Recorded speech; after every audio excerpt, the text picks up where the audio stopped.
Hi folks, welcome to Coffee with John on Monday. 1 John 2:26, let me just simply read it. I'm writing this to you about those who are trying to lead you astray.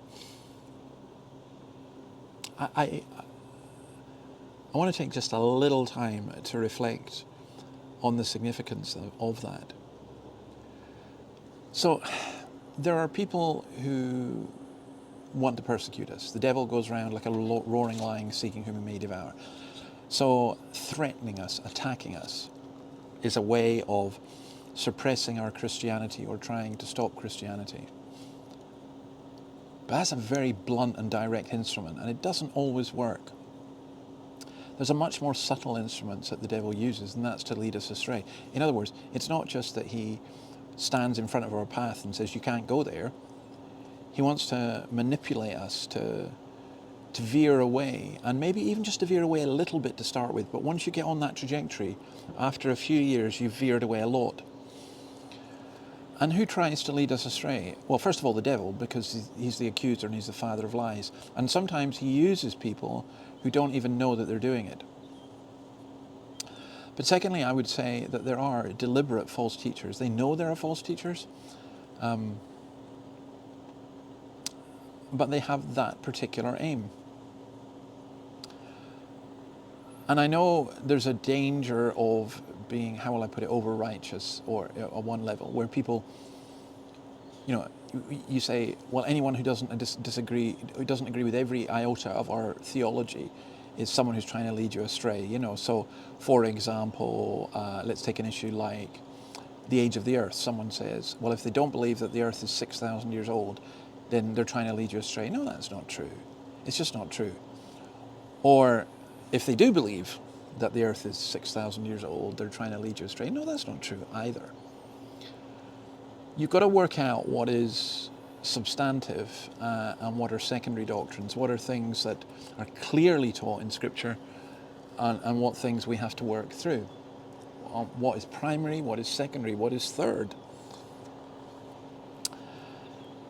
But nonetheless, having said that, there are those who come, and the word that's used for lead astray here is planio, meaning to cause to wonder, which gives us our English word planets.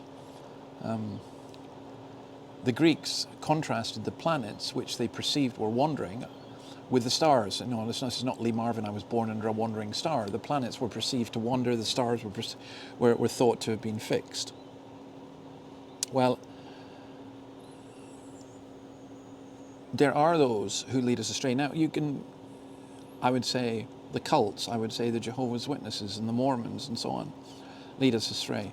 I would say liberal theology leads us astray. People like, and I've mentioned him many times because I've seen the harm he's done, Steve Chalk. I would say Pope Francis is somebody who leads people astray. Causes people to wander.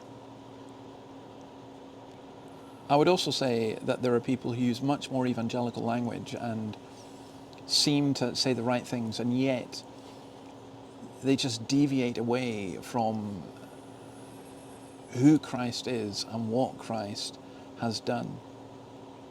There are people who try and manipulate and get power over you, and always be wary of people like that.